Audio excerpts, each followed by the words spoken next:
Did you start out racing like trucks or cars or something like that before you started? I got started in the sportsman division, so I drove Super Comp in A-Fuel for about 6 years. How old was you? I got licensed at 16 in a Super Comp dragster. Competed there for 3 But years. you was drag racing earlier than that, right? No, that's where it started. Really? Yeah. You never got behind the wheel before then? No, I mean, growing up in this sport, watching my dad, he's won 16 championships. He's done so much You in never this sport. heard of him. Your dad's the goat. Yeah, Your yeah. dad's the goat. I mean, there's no doubt about that. Yeah, I grew up watching him, and for me, it was. I mean, it's still a male-dominated sport, but it was. You know, we go on the road with my dad, my sisters and I. We watch my dad, and it was just it's men that drive these cars, and it was actually. I was a little kid. I don't know how old I was. I want to say I was sitting in the stands at Pomona, and my sisters and I would sit up waiting for my dad to pull up to the line, and I'll never forget we'd always bet on different cars. And we didn't know who the driver was. We didn't know who was, in the cockpit. But, I got blue car, I got green car. We just bet on, who was going to win. And a car had pulled up and it had a pink stripe across it. And I'm like, I'm voting for the pink car. And my older sister, I'll never forget, she goes, do you know that's a girl driving that car? And in that moment, I was, hold on. There's a girl that's doing what our dad does. And in that moment, it was kind of like, okay, now I'm focused on watching females throughout the sport. And then my older sister Ashley got into Super Comp, A-Fuel, got into a funny car, and it was kind of when I watched her do that, I'm like, well, I'm going to do everything my older sister does, so jumped it right in behind her. That is awesome. Well, this is a sport where, we were with Edna just a little bit ago. Ida, yeah. Ida, not Edna, but Ida. And don't even try to get me saying her last name. Oh, I know. Zetterstorm? Ida Strum? Zetterstrom? Nah, whatever. But it's Ida. It seems like there's more and more females in this sport than Yeah. like a NASCAR or something like that. Why do you think that is? I think it's, you could start young. You could start in junior dragsters at 6 years old if you wanted. My nieces and nephews have driven junior dragsters. So you could start younger. There's the sportsman division where you could compete for, years before you go pro. And I think it's great. I mean, since I got out here in 2013, the amount of females that have come in has just been unbelievable. And they're successful out here. They're doing well. But I also think it's such a family sport. When I came in, I didn't have any pushback from people. I didn't have people that were, I had such great support, and I think I grew up out here. A lot of the people out here, people I compete against. I remember when I was young, running around the racetrack with my sisters. So when I came into the sport, I kind of had this built-in support system where my competition was coming up to me telling, hey, I know this is your first year out. If you have any questions or advice, my door's always open if you want to come over and chat. And so to have that support system, I think it's made it easier for females to move into NHRA drag racing. Do you feel like you kind of somewhat inherited a fan base, or do you feel like you still had to really work for it because of who your dad and your last name? Oh, my fan base, clearly came from my dad. My name, being attached to my dad. You can't know NHRA drag racing without knowing John Force. That's not a bad thing. When I came into the sport, yes, I got so many of his fans, and I was lucky to But that's got to be tough, too, because there's an expectation that's put on you, right? Because, I look at Dale Earnhardt Jr., right, and I go, okay, he's coming from the greatest NASCAR driver of all time, 7-time, champion and everything, and Junior never wins a championship. And there's an expectation that was put on him. Now, luckily, he built his own business.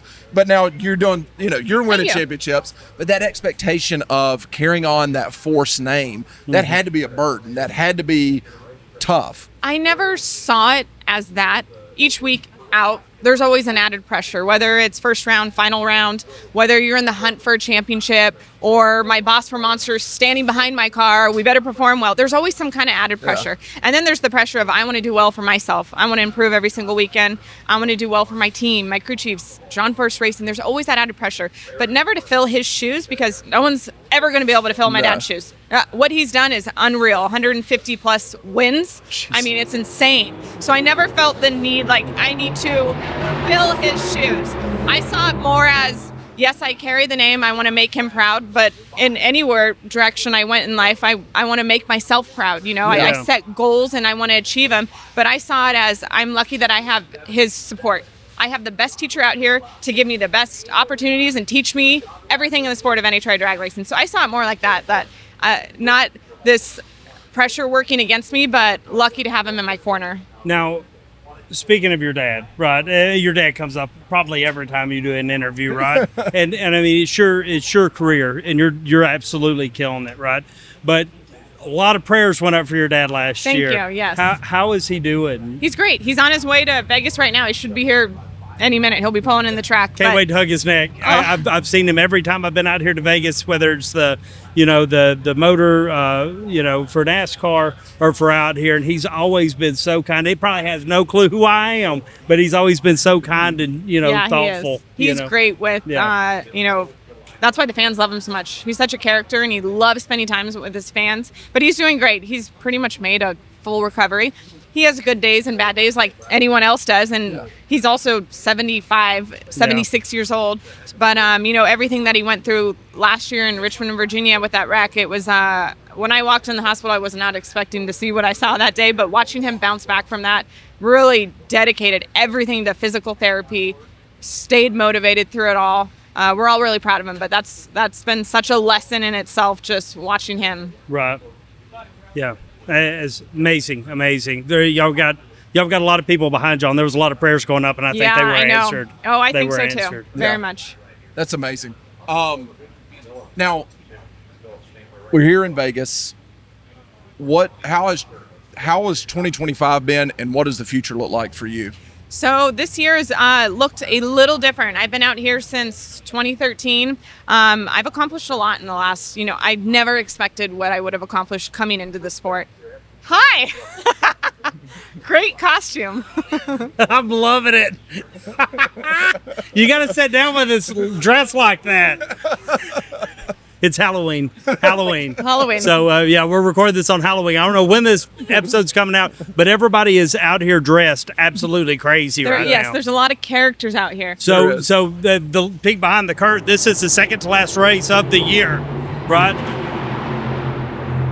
They're already racing. Doing an outdoor podcast, probably not the best at call. A drag strip. At a drag strip, But, 2 races left, this weekend and then Pomona next weekend.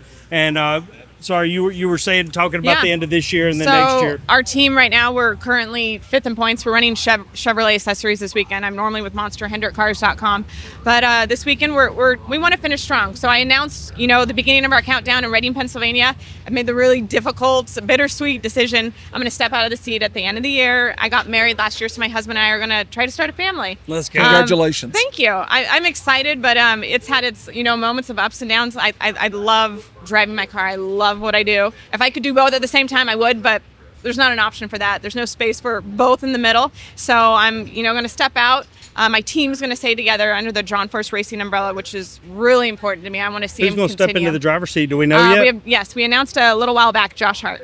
Okay. Yeah. You're coming back? Oh, the door is open. I don't know till I get there. We'll see how, what's in store for us. We'll see what the Lord has in store. Yeah. Are you nervous a little bit about stepping out of the car and that's been your identity for so long? I know.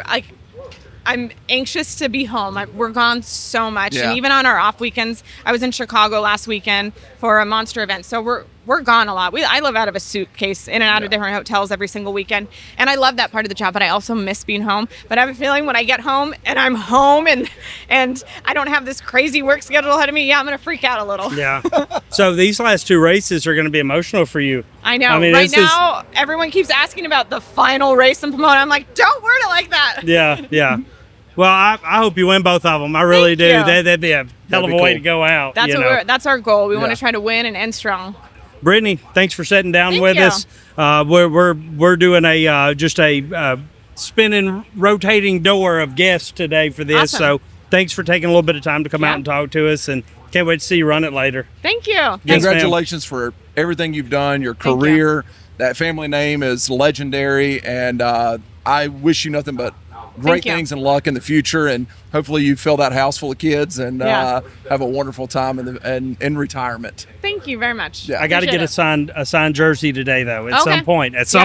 Yeah. Good deal. Thank you. Appreciate it. Thank you. Yes, Thank ma'am. you so much, ma'am. Look at that ring. Yeah, this is our Good Lord. Our 2022 championship ring. Hold that up. Zoom in on that. Does your husband ever get upset that it beats the engagement ring or anything? I mean, no, he likes it. This one. This was our 2022 ring. I've always wanted to win a championship ring. Ain't never won one yet. One day. What are you going to win a championship in? Who knows? We'll figure it out. Thank you, Brittany. Thank you.